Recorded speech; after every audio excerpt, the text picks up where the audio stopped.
Hi guys, Ray here, City Fan TV. I'm joined by Bernard Deneen, the B in the bang, the D in the dong, and the B in the bong, or whatever it is now.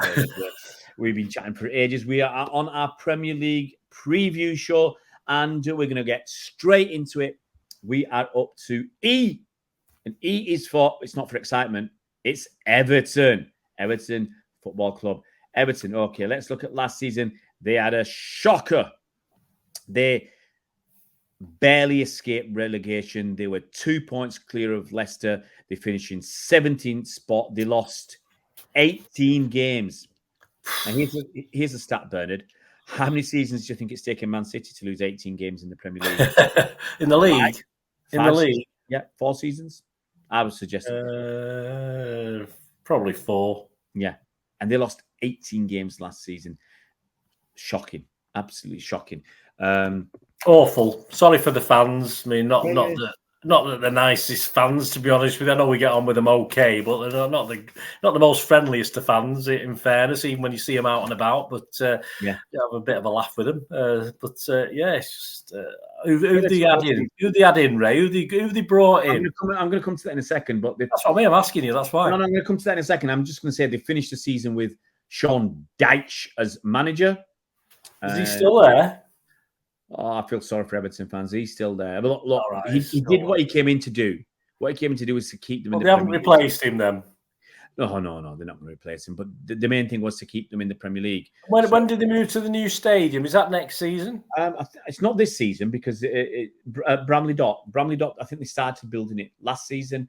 This is their second year of building it. I don't know when they actually move in. I apologise for not knowing these things, but I don't apologise because I'm not supposed to know these things either.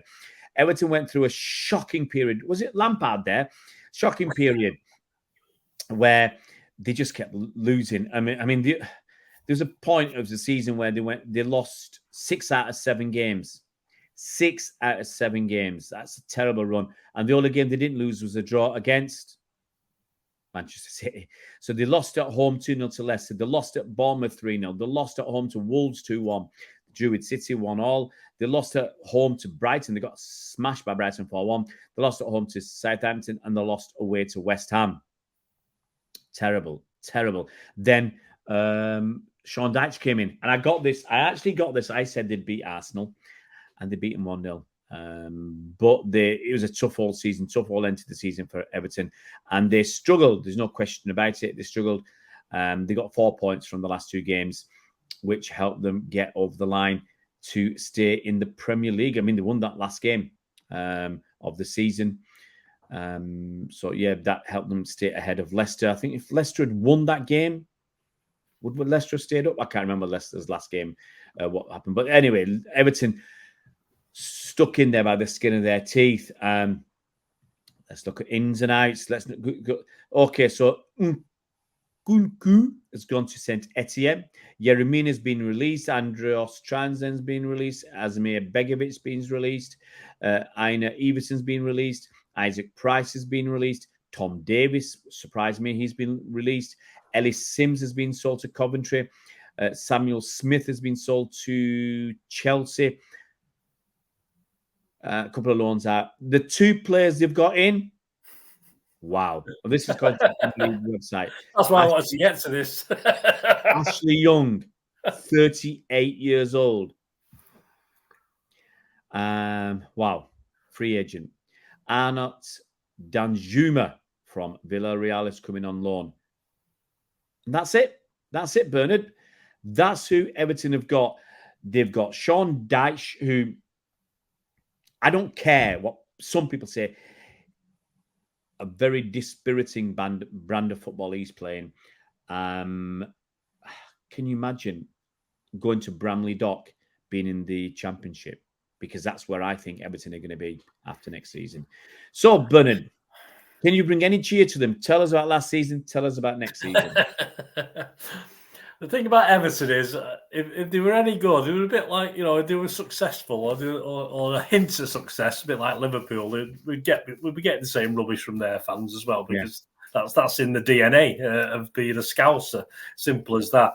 But I have to feel sorry for them because for years now this has been going on. It's not their fault, is it? I mean, I don't know who's still in charge there or who holds the purse strings anymore. Well, they had that Kenwright still. Is he still around? This is it. See, he's like a bad smell. No matter. I don't give a toss how much he supports Everton, and I'm sure the fans probably say the same sort of things. He's no use. He needs to be out of there. Something there for this is his 20th year, okay, as chairman. I think he's 77 years old. They had Farhad Moshiri, and when I heard, I'll tell you a story, okay, not a story, but my thoughts. When I heard Farhad Moshiri talking intimately, let's say, with Jim White from TalkSport. So, Jim White had Farhad Moshiri's ear, whatever. I just thought, you know nothing about football, mate. You should not be, spending your time with him. And the shocking decisions they made, the money they wasted, they spent so much money on crap or decent players that they spent double money on, Gylfi Sigurdsson, and they got like 4 number 10s in one summer. And I just thought, you've got the wrong people advising you. It's just a mess. Bill Kenwright's still been there. It's just wrong. Yeah, I mean, it's a bit. He loves. There's no doubt he loves the club, but that doesn't mean like Peter Swales loves City, and he wanted the best for it. But he needed chopping early. He needed to get out, but obviously their pride keeps them there, doesn't it? Keeps them hanging on in there. And as you said, if Mr. Kenwright's 70 odd now, good God, man, just get your lifetime season seat at the new ground or whatever it is, and give someone else a chance to actually do something with Everton, who are a sleeping giant. If you ever think of sleeping giants, what a cracking team in the 80s and throughout history, they've been a marvelous team. Arsenal fans, Everton are, probably a lot classier than you ever be with what they've done in the past. But they just need, in the same way that Palace need a something happening there to change the attitude. Everton have got to do it. As you say, they've brought nobody in. So who's to say they're going to finish any better than 17th? Who's to say, they'll find 3 teams worse than them? They might find a couple, but no, it's looking a bit dodgy again for that, unless they suddenly have a splurge and bring in 3 or 4 world-class players over the next week or two.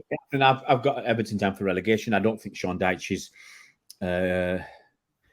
He's just... Will he see the season out? Will he even be there all season? Well, he's going to be a battler. He's going to be looking to survive. And I'm sorry, that's... The fans like him. Did the fans even want him when he came? He's got to be better than what they had before. I admit that. No one could be as bad as that.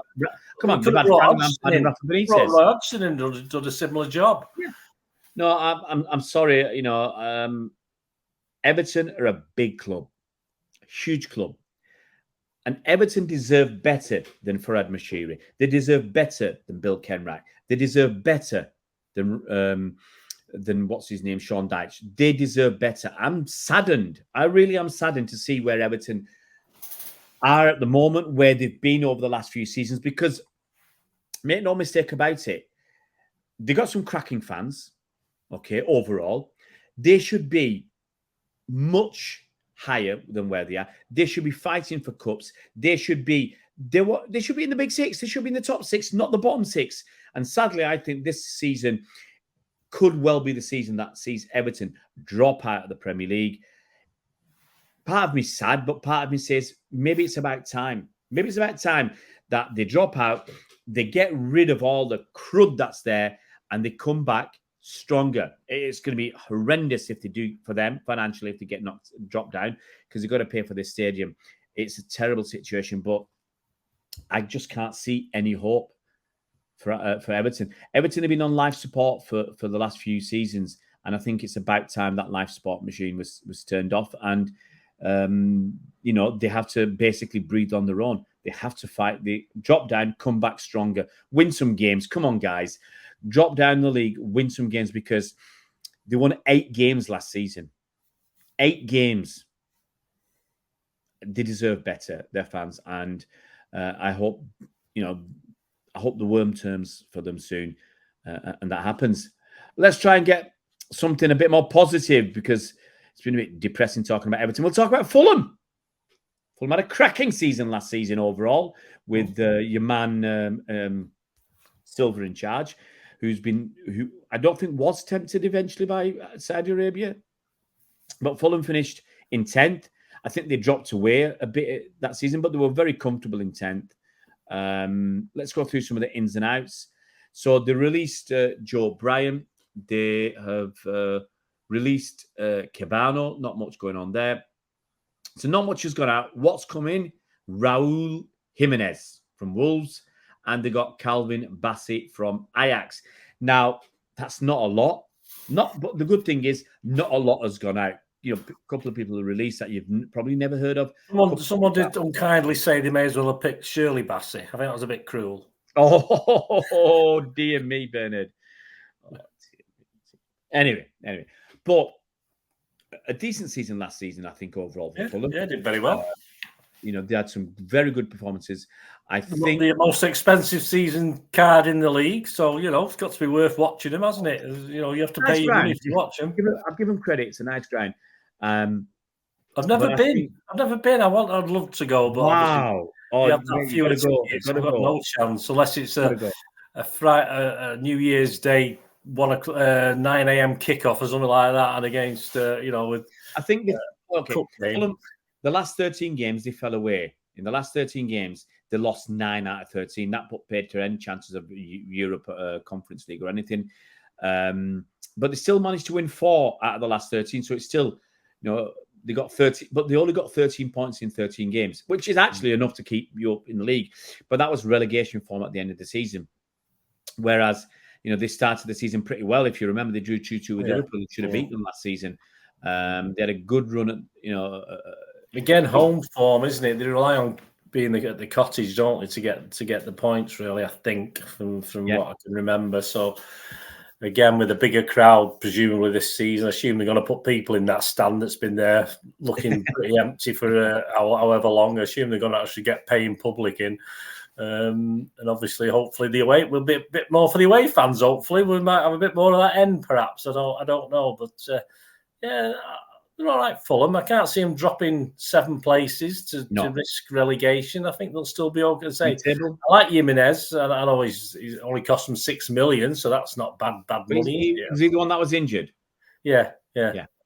So, I mean, I do like him. As I say, it might be a question mark, as you've just raised there, about what he's like, glass legs or whatever. But, we're 10th. And as you said, they did peter out a little bit. He's all right as a manager. I'm not been overly impressed with him generally in his periods managers, but he should be okay again, as long as the old guy up front keeps knocking him in. Well, I think that's the issue. Mitrovic has been, he had that offer from Saudi. He doesn't want to be at Fulham because it's a once in a lifetime offer. That sort of money that is going to set you and your family up for probably for generations. So I think that big key is whether Mitrovic turns up for training. Plays, I think they will struggle. I will struggle if they lose a key player like that, to be honest with you. But at this point in time, we can only say what we can see. Yeah, I'm saying top 12 or 13 for Fulham if they keep Mitrovic and he is focused and fully professional. We're going to move on. We're going to move on to Liverpool. I hate Liverpool. Well, I don't like some of their vociferous fans. I don't like them, gobby manager. I don't like the fact that the media, they're the media darlings and that kind of stuff. I don't like the fact that, the 2/3 of their players have got severe asthma and need to take drugs. I don't like that kind of stuff. I don't like the fact that they, some of their staff had access to our player database, stuff like that. Lots of stuff like that. I don't like the fact that despite having about 8 of the best players in their positions in the world, they struggle to put it together. So either your manager's a genius or he's not. Because if you've got Alisson, the best goalkeeper in the world, Trent Alexander-Arnold, the best right back in the world, you've got the best left back in the world in Andy Robertson, you've got the best centre back in the world in Virgil van Dijk. You've got the best attacking world football, or you had at the time, Roberto Firmino, who for whatever reason you call him Bobby. You've got Mo Salah up front. You had Sadio Mane, who you disrespected up front. You had Jordan Henderson, the best centre midfielder in the world, who's now your captain, who's disappeared for the Wonga. You had Thiago Silva, you kept telling us was a magician for being one of the best DMs in the world and all that, and you still couldn't do much. Yes, you won a few pots here and there, but you win some at once and then you give up. You won the League Cup once since Klopp's been there in about 8 years. You won the FA Cup once. You won the Premier League once. You won the Champions League once. I bet Klopp's only got one child. If you can work that one out. It's no. So they struggled last season, and if it wasn't for that run at the end, they had a good run, but they were playing against poor quality opposition. I think they nearly made it into the Champions League, but deservedly they didn't. Deservedly, they failed to make it into the Champions League.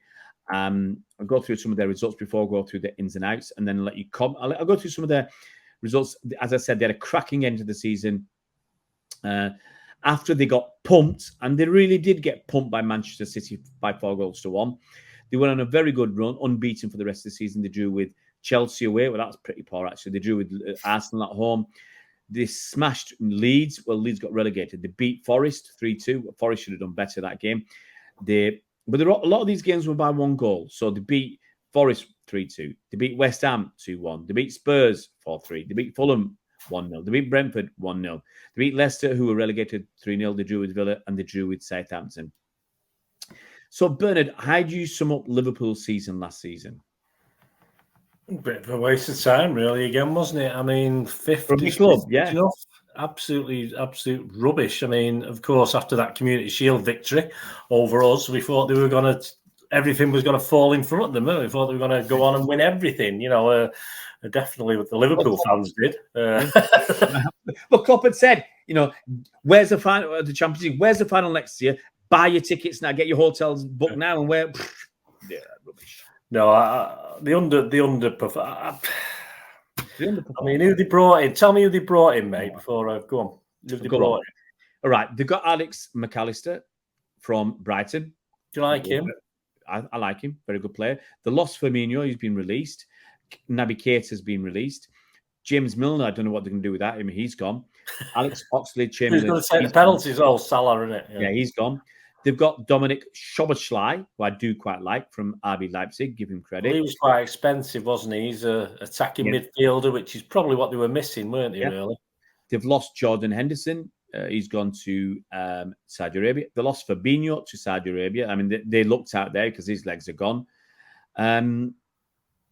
That's about it. Yeah, I can't. I mean, the thing with Liverpool, you can't suddenly, you can't go from what you did last season all of a sudden to be, pushing for a title and winning every game like they have done in the past for 2 or 3 years ago where they were on a roll. I mean, they seem to, for me, they've gone back to their old style, Liverpool, where they look good, they look flatter to deceive, and then all of a sudden they dropped again. I mean, of course, say they've got a couple of reasonable players in there, so that will improve them. I think they may get Champions League again this season. I think they're good enough as long as people like old Mo is doing his bit, as long as he's still there. And he's still. The question is, where would they have been last season or season in the past without Mo Salah? Yeah. So I mean, he's got to do it. Otherwise, I mean, who else? I mean, Nunez. I mean, first season bounce lasted for the Community Shield, didn't it? Yeah. After that, so perhaps he'll come good this season. Perhaps he'll be a lot better this season, but. Yeah, I can't see him blitzing anything. I'm not too worried. I'm more worried about other teams than Liverpool. Okay. Question about Liverpool trophies? See, the League Cup will be probably won't bother with that now. They won it once a couple of years ago, so they won't bother with that. It's like us. Once we lost it, we never got back into it again. So it probably won't go for that. But Champions League and an FA Cup, I think that's the best. Obviously, the Europa, aren't they? Which I think because it's a Europa, it's European. They'll put a big spin on it, won't they? That a possibility of the Europa because they're good enough. They're good. They get the look in the European trophies, and perhaps They're not going to do out in the league. They'll probably look down at the League Cup. They'll play because they'll be up to the next in the Europa League, and they've got a reasonable squad, but I don't think it's that in depth. So they'll give that up. So yeah, Europa League and perhaps a tilt at the FA Cup. But I think we're going to find out how good Klopp is as a manager, because if they don't get Champions League, then he deserves a rollicking, because that's where they should be. They shouldn't have dropped out last season. This last season they still had Firmino, they still had Henderson, they still had Fabinho, they still had Naby Keita and Thiago, they still had Salah. All those players, they still had that defense.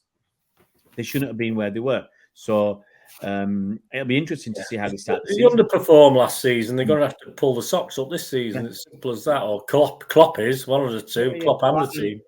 As far as I'm concerned, I hope they win nothing. I don't see them getting relegated, but that would be a dream. But I think they'll be looking to get top 4. I think that's the best they can hope for. It's top 4. And guys, there will be a video out. Go and check it out where Bernard and I talk about who's going to finish in the top 4 and our predictions for that. Right, we're going to move on. We're going to move on to a team that's a little bit more interesting, well, it is to me, than Liverpool, and that's Luton Town. Luton Town, and I remember who sent City down. Luton Town. Oh, that was a horrible thing. I hated them. I hated David Pleat running on the pitch with his what that was it, tan suit or whatever, cream suit, and his. Let's not hold it against Luton Town. It was City got themselves relegated. Luton just put the nail in the coffin. It was our ineptitude. Yeah. All right. On the pitch. Let's talk about Luton Town briefly, because I don't think there's a lot we can say, because we didn't really watch them last season. They came up through the playoffs, if I'm right. They did well to get into the Premier League. Ins and outs. Right. If you've heard of anybody, you'll do well. There'll be one person you've heard of. So they've got this fella, Chidozie Ogbena. He's coming from Rotherham. Barnsley have sold Mads Anderson to them. A fella called Chong is coming from Birmingham City. Marvelous Nakamba is coming from Aston Villa. We've loaned them Issa Kabore. Carlos Mendes Gomez has gone to Bolton. Ryan Giles is coming from Wolverhampton Wanderers. Thomas Kaminski has come from Blackburn Rovers. And the one that you might have heard of, Ross Barkley, is coming as a free agent. How do you see Luton doing this season?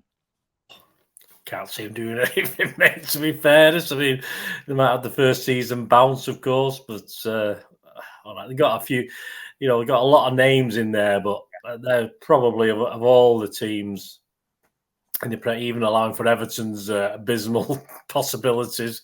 Even Sheffield United are probably going to progress a little bit. But there's always just surprises, isn't there? There's always just, Brentford. You remember when Brentford, I didn't rate them any chance whatsoever, and they took that first season by storm for their level.